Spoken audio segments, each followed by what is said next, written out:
So as season 3 episode 2 of that KonoSuba greatness, they actually did something I didn't think they would be able to do at least anytime soon, and that is dethrone, in my opinion, the funniest face that Aqua has made to date. And that came from the rock, paper, scissors match. I think it was in season 2. That face, this one right here, was so good. It's adorable meets chaotic meets what the hell is wrong with her. And the fact that we get, in my opinion, an even better face.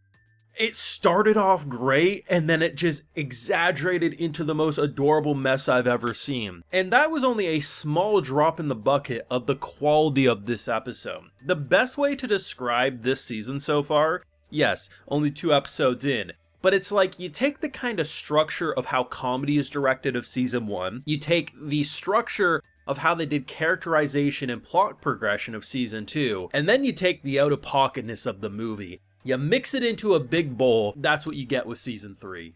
I was hyping it up. Like, KonoSuba had never been that funny, and it was gold. This episode's even better. You legitimately have amazing character moments. Darkness slapping that princess and having this tender, somber moment about not disrespecting Cosma is a legitimately amazing character moment, followed by our boy stealing freaking panties. Like, if that's not KonoSuba at this point, I don't know what is. I, of course, have full live reactions over on my Patreon if you want to see my full length thoughts to this or any of the episodes of KonoSuba. They're going to be over there if you're interested. So, fantastic episode. It was just comedy gold left and right. There's so many funny points, but the idea, and I think this is probably one of the best jokes so far up until this point of the season. Sure, you might want to say there's only 2 episodes so far. It doesn't matter. There's like 30 jokes you can pick from per episode, so it's saying a lot. Our boy walks in, it's like, oh, this is interesting. This is not what I expected. Maybe we have a good piece of royalty in front of me. And we have a very nervous princess, so she usually whispers into one of the two's ears, and then they say something. And she basically says, hey, lowly scum, look down. Don't look at our princess and answer. And the way this man responds to basically like, I want a new princess. The way Cosma treated her in that moment was basically the equivalent of you're in a jail cell, your lawyer comes to talk to you, and you say, nah, I don't like how this lawyer's representing me. Next lawyer. But he said it to a freaking princess, man. You could easily get killed for talking to royalty like that.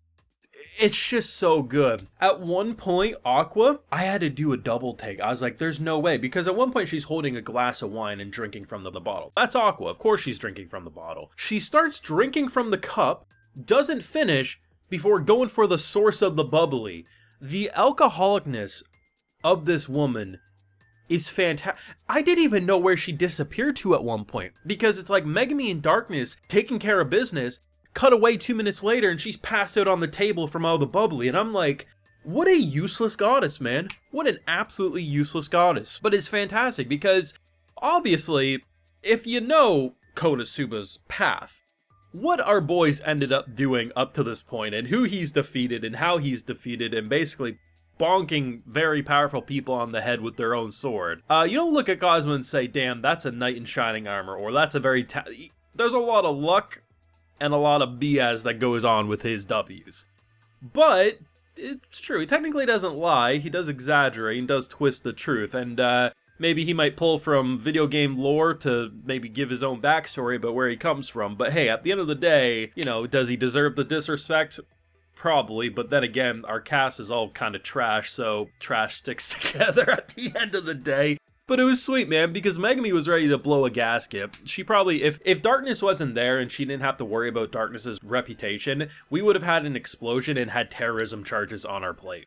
100%. But it's sweet because, like, she didn't want to do that, and, you know, she values her friends, and Darkness comes in and says, hey, take it back. And it's this really powerful moment. I think season 1 is funnier than season 2 of KonoSuba. Season 2 of KonoSuba does have some funny moments as seen by the rock, paper, scissors. But the big thing about season 1 of KonoSuba is that you can pick any episode of season 1 of KonoSuba and that's just going to leave you laughing. At least that's how it is for me. And what I really like about season 2 though is how, especially with the darkness stuff, we really got into more story and plot progression. And the idea of her like bowing down and saying, take that back. And then when she's like, no, you have to be a liar. And then the smack. Our girl, now of course, getting a sword put into her arm is just foreplay for Darkness, but there was no kinks there, at least as it stood. She actually took it and she said, no, like, listen, this is a very sweet, somber moment, and the fact that there's actually this, like, it just shows how much the cast means to each other, while also being this like very powerful moment. To be honest, I wasn't expecting our boy to get kidnapped by the princess anytime soon. I thought maybe episode 4, episode 5, we'd see more of the princess. Nope, she teleports out and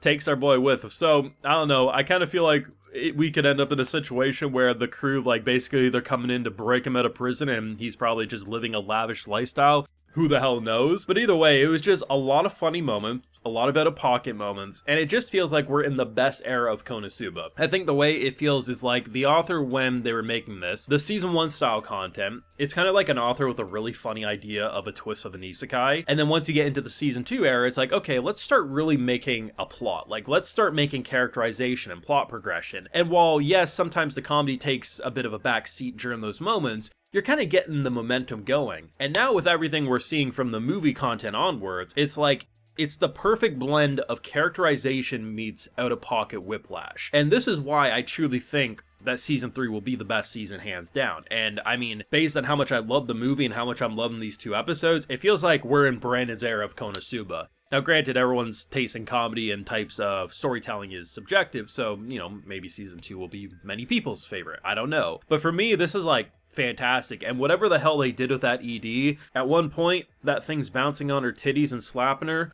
At another point, Darkness sees someone getting slapped and takes it for herself to get off, and I'm like, that isn't a KonoSuba ED.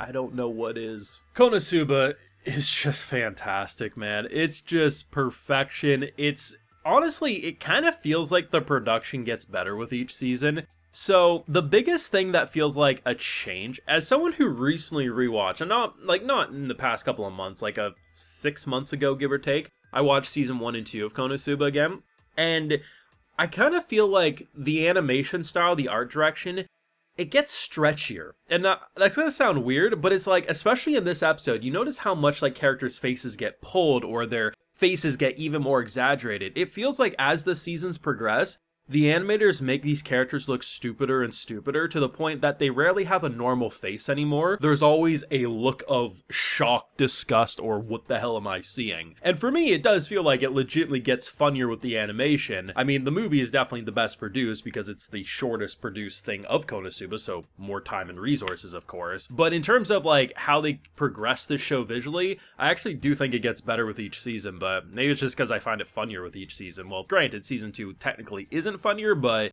you know, when they did introduce comedy moments, it did feel like they produced it better than even in season 1. So I don't know, maybe I'm just a KonoSuba show. That could be it, but hell, I'll die on that hill. Let me know what you thought down below. Leave a like if you enjoyed, subscribe if you're new around here, of course ring that bell so you know if I would upload more, and like I mentioned, we got those full live reactions over on my Patreon, and hey, while you're over there, I'll also give you a video shout out. Alright, so today we got Squealatin, more Rudd, Shadow Cyber Demon, and we also have Brandon Logren. So I appreciate the support, everyone. Please take care and have a good one.